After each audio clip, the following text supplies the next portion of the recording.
ఈరోజు వీడియోలో మనము సర్వీస్ రిక్వెస్ట్ ఫామ్ ఎలా ఫిల్ చేయాలి యూనియన్ బ్యాంక్ అని తెలుసుకుందాం. ఇందులో మన సర్వీస్ రిక్వెస్ట్ ఫామ్ అంటే మనకు అడ్రస్ గానీ, కాంటాక్ట్ డీటెయిల్స్ గానీ, కొత్త ఏటీఎం కార్డ్ గానీ, అదేవిధంగా మీ యొక్క ఐడెంటిటీ డీటెయిల్స్ గానీ చేంజ్ చేసుకోవచ్చనమాట. అదేవిధంగా మొబైల్ నంబర్ కూడా చేంజ్ చేసుకోవచ్చు. ఈ అప్లికేషన్ ఫామ్ మనం చూసుకున్నట్టయితే ఇక్కడ మనకి ఫర్ బ్యాంక్ యూజ్ అని ఉంది కదా. కస్టమర్ ఐడి, ఒకవేళ మీకు బ్యాంక్ పాస్బుక్ మీద మీ యొక్క కస్టమర్ ఐడి అనేది ఉంటుంది. ఒకవేళ ఉంటే ఎంటర్ చేయండి. ఒకవేళ కొంతమంది కనిపించదు, వదిలేసేయండి, వాళ్ళు బ్యాంక్ వాళ్ళు చూసుకుంటారు. తర్వాత ఇక్కడ మీ యొక్క అకౌంట్ నెంబర్ అనమాట. బ్యాంక్ పాస్బుక్ మీద ఉంటుంది మీ యొక్క అకౌంట్ నెంబరు. తర్వాత ఇక్కడ టైటిల్ అంటే మీరు ఒక మేల్ అయితే శ్రీ అని ఎంటర్ చేయండి. ఒకవేళ ఫీమేల్ అయితే ఎస్ఎంటీ అని ఎంటర్ చేయండి, సరిపోతుంది. తర్వాత ఇక్కడ మీ యొక్క ఫస్ట్ నేమ్ అంట, మీ యొక్క లెటర్స్లలో ఫస్ట్ నేమ్ ఏమొస్తుంది, లాస్ట్ నేమ్ ఏమని వస్తుంది అని చెప్పేసి ఎంటర్ చేయండి. అంటే మీ యొక్క క్యాష్ నేమ్ ఉంటుంది కొందరికి, తర్వాత నేమ్ ఉంటుంది అట్లా అనమాట. ఫస్ట్ నేమ్ ఏంది మీ పేరు, middle name, last name enter చేసిన తర్వాత ఒకవేళ మీరు మీ యొక్క బ్యాంక్లో అడ్రస్ చేంజ్ చేసుకోవాలంటేనే ఈ బాక్స్ మీద క్లిక్ చేయండి, లేదంటే అవసరం లేదు. నేనైతే అడ్రస్ చేంజ్ చేయాలనుకుంటున్నాను కాబట్టి మా యొక్క డోర్ నెంబరు, మా యొక్క విలేజ్, అదేవిధంగా మా యొక్క పిన్ కోడ్ అని చెప్పేసి ఎంటర్ చేయాలి. ఒకవేళ పర్మనెంట్ అడ్రస్ అంటే పర్మనెంట్ ఆ బాక్స్ మీద క్లిక్ చేసినా సరిపోతుంది. మీ యొక్క డిస్టిక్ ఏంది, మీ యొక్క స్టేట్ ఏంది, అదేవిధంగా మీ యొక్క పిన్ కోడ్ ఏంది అని చెప్పేసి ఎంటర్ చేయాల్సి ఉంటుంది. అదేవిధంగా మీ యొక్క ఫోన్ నెంబర్, ఒక ఫోన్ నెంబర్ చేంజ్ చేయాలనుకుంటే ఫోన్ నెంబరు, అదేవిధంగా మీ యొక్క మొబైల్ నెంబరు, తర్వాత మీ యొక్క ఈమెయిల్ ఐడి అనమాట. ఈమెయిల్ ఐడి చేంజ్ చేసుకోవాలంటే చేంజ్ చేసుకోవచ్చు. ఇక్కడ మీరు బాక్స్ మీద టిక్ చేయాలన్నమాట. మీరు ఏమేమి చేంజ్ చేసుకుంటున్నారు సర్వీస్ రిక్వెస్ట్ ఫామ్లో అని చెప్పేసి రైట్ మార్క్ ఇట్లా క్లిక్ చేయాలన్నమాట. నేను మొబైల్ నెంబర్ అయితే చేంజ్ చేసుకుంటున్నాను. నేను మెయిన్ పర్పస్ ఏంటంటే ఏటీఎం కార్డు కోసం అప్లై చేస్తున్నాను. తర్వాత మీ యొక్క ఐడెంటిటీ డీటెయిల్స్ అనమాట. ఒకవేళ మీరు చేంజ్ చేసుకోవాలి అనుకుంటే, లైక్ మీరు రీసెంట్గా అప్డేట్ చేయించుకున్నారు మీ ఆధార్ కార్డు. ఆధార్ కార్డు మీ డీటెయిల్స్ దీని మీద రైట్ క్లిక్ ఇచ్చేసి మీ ఆధార్ కార్డు ఏ విధంగా ఏ నెంబర్ చేంజ్ చేసుకున్నారని చెప్పేసి ఎంటర్ చేయాల్సి వస్తుంది అనమాట. మీ యొక్క పేరు కానీ ఆ విధంగా.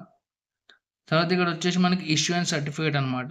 ఇది మీరు ఒకవేళ టీడీఎస్ సర్టిఫికేట్ కావాలనుకున్నా, లేకపోతే మీ యొక్క స్టేట్మెంట్స్ ఆఫ్ అకౌంట్స్ కావాలనుకున్నా, ఎప్పటి నుంచి ఎక్కడి వరకు అని చెప్పేసి మీరైతే ఎంటర్ చేయాల్సి ఉంటుంది. మీ సిగ్నేచర్ కానీ, ఫోటో కానీ అప్డేట్ చేసుకోవాలి అనుకుంటే కూడా మీరు ఇక్కడ రైట్లో టిక్ బాక్స్ మీద క్లిక్ చేయాలన్నమాట, సరిపోతుంది. నాకు ఇప్పుడు ఏం అవసరం లేదు, నాకు ఏటీఎం కార్డు కావాలి అని చెప్పేసి నేను క్లిక్ చేస్తాను.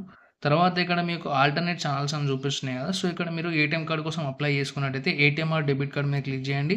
తర్వాత ఏటీఎం పిన్ మీద క్లిక్ చేయండి. తర్వాత ఎస్ఎంఎస్ అలర్ట్ కావాలనుకుంటే క్లిక్ చేయండి, లేదంటే అవసరం లేదు. తర్వాత ఈ స్టేట్మెంట్, మీకు ఒకవేళ స్టేట్మెంట్ కావాలంటే కూడా క్లిక్ చేయొచ్చు అనమాట. తర్వాత మనకి ఇక్కడ చెక్ బుక్ రిక్వెస్టేషన్ అని చెప్పేసి అడుగుతుంది. మీకు చెక్ బుక్ ఒకవేళ కావాలి అనుకుంటే ఎన్ని పేజెస్ కావాలని చెప్పేసి అడుగుతుంది. నేను 50 to 100 పెట్టుకున్నాను. మీకు ఒకవేళ తక్కువ కావాలంటే 20 అని కూడా పెట్టుకోవచ్చు అనమాట. తర్వాత ఇదేంటంటే మనకి ఇక్కడ చూసుకున్నట్టయితే ఇక్కడ నామినీ డీటెయిల్స్ అయితే చూపిస్తుందనమాట. అంటే ఆల్రెడీ మీరు నేమ్ ఉంది, దాన్ని చేంజ్ చేసుకోవాలనుకుంటే మాడిఫికేషన్ నేమ్ అనమాట. టైటిల్, తర్వాత నేము, తర్వాత మిడిల్ నేమ్, ఎవరైతే మీకు మా నామినీ అయితే ఉన్నారో వాళ్ళ నేమ్ అనేది ఎంటర్ చేయాల్సి ఉంటుంది. నేనైతే ఏం చేంజ్ చేస్తలేను, నాకు అవసరం లేదు, నా నామినీ కరెక్ట్ డీటెయిల్స్ ఉన్నాయి. ఒకవేళ మీరు నామినీ తీసేసి వేరే వాళ్ళని జాయిన్ చేసుకోవాలనుకుంటే డిలీషన్ అంటే ఎవరైతే ఉన్నారో వాళ్ళ నేమ్ ఎంటర్ చేసి యాడ్ నెంబర్స్ మీద ఎంటర్ చేయాలన్నమాట, కొత్త వాళ్ళని యాడ్ చేసి. అదేవిధంగా స్టాప్ పేమెంట్స్ అంటే మీరైతే చెక్స్ ద్వారా ఎవరికైతే పేమెంట్స్ అయితే చేస్తారో నేనైతే స్టాప్ చేయాలనుకుంటున్నాను చెక్ ద్వారా. ఎందుకోసము అనుకుంటే రీజన్ రాయాలి, ఇన్ ఫేవర్ ఎవరి వారి కోసం అని చెప్పేసి. ఇది మనకు అవసరం లేదు, నేనైతే ఎంటర్ చేస్తలేను, ఏటీఎం కార్డు కోసం అప్లై చేస్తున్నాను కాబట్టి. తర్వాత మనం స్క్రోల్ డౌన్ చేసుకున్నట్టయితే ఇక్కడ మాకు సంతకం పెట్టుకుంటే సరిపోతుంది అనమాట. సంతకం పెట్టుకొని ఎవరి పేరు మీద అంటే మీ యొక్క పేరు అనేది ఎంటర్ చేసి సంతకం పెట్టిపోతుంది. మీ యొక్క ప్లేస్, అదేవిధంగా డేట్ ఎంటర్ చేసి సరిపోతుంది. ఈ విధంగా నేను కేవలం ఏటీఎం కార్డుకు కోసం అప్లై చేసుకున్నాను కాబట్టి నాకు ఇంత ఏం అవసరం లేదు. తర్వాత లాస్ట్కి వచ్చేసి ఫర్ బ్యాంక్ యూజర్ అనమాట, వాళ్ళు మాత్రం ఫిల్ చేస్తారు, మనకేం ఫిల్ చేయాల్సిన అవసరం లేదనమాట.